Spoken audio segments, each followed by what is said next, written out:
I'm Martin Kinsella, Director of Advanced Materials and Process Technologies at COMAU. We're here in the Innovation Centre. We've got an Innovation Centre, a showroom, research and development area. We've got laser labs, we've got materials science labs, we've got metrology, we've got all aspects. So this is not only a showcase area, and a world-class showcase, I might say, but it's also an R&D centre, a testing area.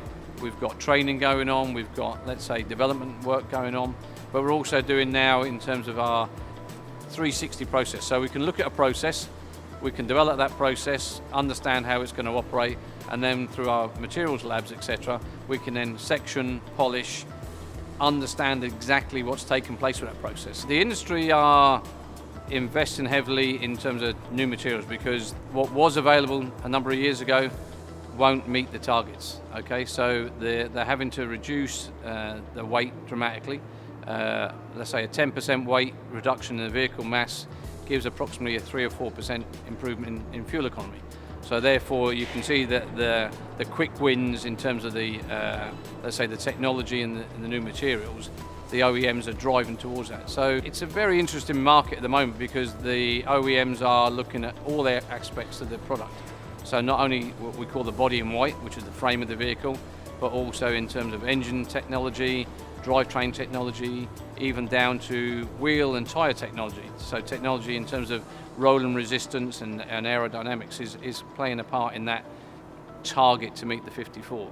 A couple of major trends at the moment in terms of the automotive industry is the fuel economy and CAFE standards, which is a standard that's driving all OEMs across the board, doesn't matter whether they're low volume, high volume manufacturers, to improve their miles per gallon by various means. So that therefore drives new technologies into a smaller confinement.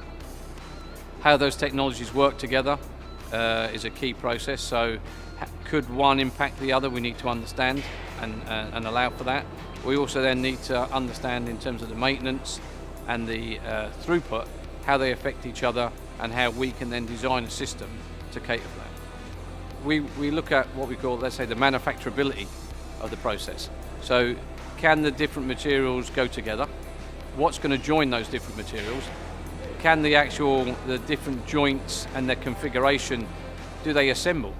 You know, because it's important that if we have a product that we understand very early on, can it be manufactured? Here within COMAU, simulation or virtual world engineering is mainstream. It's everything. For many years, we've driven ourselves to be at the forefront in terms of technology, to have it so we're actually producing a facility in complete virtual environment. Okay, and when I say complete, not just in terms of just the robot or maybe some of the tooling, complete in terms of cabling, auxiliary mounts, fence line, what we call HMI, human man interfaces, etc.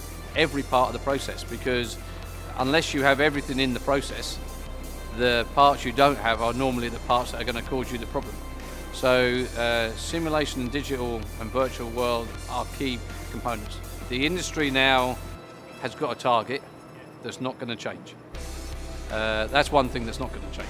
Yeah, and the industry have to develop solutions and processes to meet that target. That's driving us all to work very closely together. And I think really the industry needs to be more collaborative in terms of the working together, the sharing of knowledge, etc. Because there's some very good knowledge out there, and by working together, it's ensuring that overall the industry improves.